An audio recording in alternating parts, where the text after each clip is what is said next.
nomor hadis 857, banyak orang salat dipermainkan oleh setan.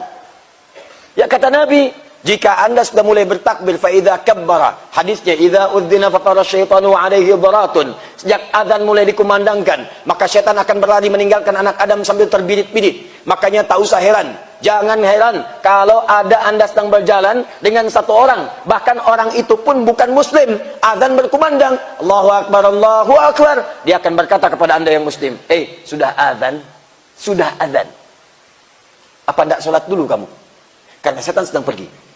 Fa'idha thuwiba fa'ada, tapi kalau adanya selesai, balik lagi setannya. Maka orang yang muslim bisa menjawab, tenang aja, baru adzan, belum qomat. Balik setan. Sampai iqamat dikumandangkan, mulai takbir, orang sholat akan mulai merasa fokus. Silakan bapak ibu perhatikan, tuan puan lihat, setiap orang mau sholat biasanya tuh tenang, fokus. Tapi kalau sudah takbir, Allahu Akbar, kata Nabi, fayaqulu syaitanu, maka setan akan mulai berkata kepadanya. Ada setan yang khusus menggoda orang sholat. Setan itu punya jurusan juga, spesialisasi. Ada 9 jenis setan. Saya nggak tahu kuliahnya di mana itu. Rektornya iblis. Ya, itu 9 jurusan. Bu, setan masjid ada, Bu. Tugasnya menggoda DKM masjid. Betul, bukan jamaah. Sebab kalau DKM itu sudah rusak, jamaah pun nggak pengen ke masjid. Kalau jamaah satu nggak ke masjid, yang lain datang, hilang satu, tumbuh 1000. DKM rusak, malas orang datang. Kenapa saya mesti ke masjid? DKM-nya aja rusak. Di rumah ada setan. Hati-hati, setan masjid, setan goda orang sholat, namanya khinzib. Setan goda orang wudhu, sejak keluar dari tempat wudhu digoda setan, namanya walhan. Karena itu ada orang keluar dari tempat wudhu, langsung ragu, saya ini sudah wudhu atau belum? Padahal baru keluar dari tempat wudhu. Batal tidak, batal tidak, batal tidak, tidak, padahal batal. Batal, padahal tidak, walhan. Ada setan khusus menggoda rumah, namanya dasim. Setan rumah. Masuk rumah, kata Nabi ucapkan salam. Assalamualaikum. Fayaqulu syaitan. Maka setan berkata kepada temannya, kita tidak punya tempat menetap di sini.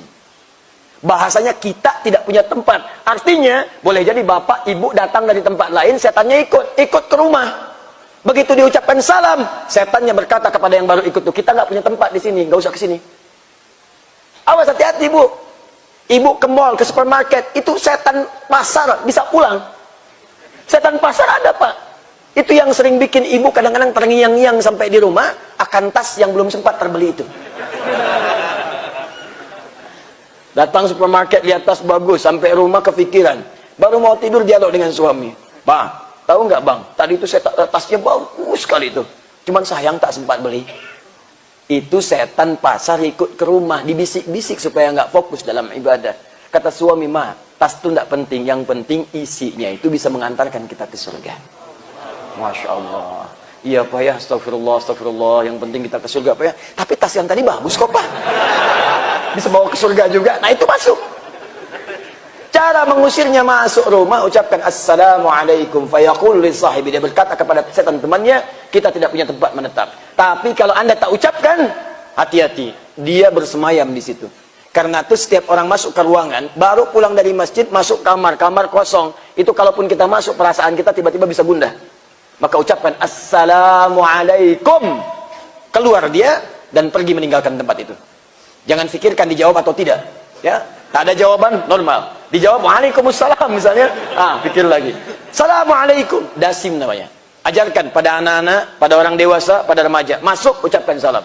Saya punya anak, sekarang usia 6-7 tahun. Mau masuk 7. Sejak usia 3 tahun, baru bisa bicara, berjalan, aktivitas saya ajarkan. Masuk kamar, Kak, ucapkan Assalamualaikum. Ada setan namanya dasim. Itu goda kakak nanti, tidak bisa tenang tidurnya. Begitu mendengar dia namanya, langsung dia masuk kamar, dia buka, dia ucapkan Assalamualaikum dasim. Dia cakap tuh namanya, supaya keluar sekalian. Ya. Selesai. Nah, setan yang goda orang sholat namanya khinzib. Khinzib. Ada yang menyebut khanzab.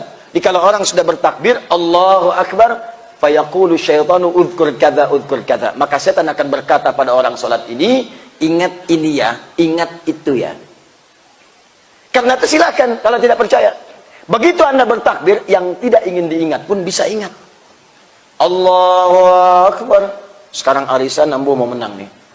Allahu Akbar, WhatsApp belum dibalas. Allahu Akbar, status belum diupdate. Allahu Akbar, motor aman nggak teh Yesus masih hidup?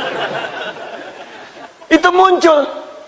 Bahkan ada yang paling dahsyat, kata Nabi di akhir hidupnya, di akhir salatnya, hatta la yash'ura al-musalli kam rak'atan yusalli. Di akhir hadis Nabi mengatakan, sampai ada orang sholat itu tidak sadar berapa rakaat sedang menunaikan sholatnya.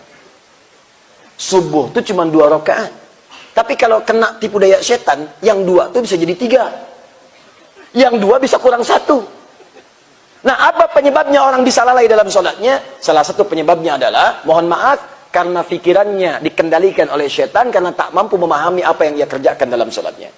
Di normalnya begini, ketika Anda bertakbir, Allahu Akbar, pikiran kita langsung menerjemahkan Allah Maha Besar. Hati kita langsung meresapi, ya Allah, aku berikrar Engkau yang Maha Besar.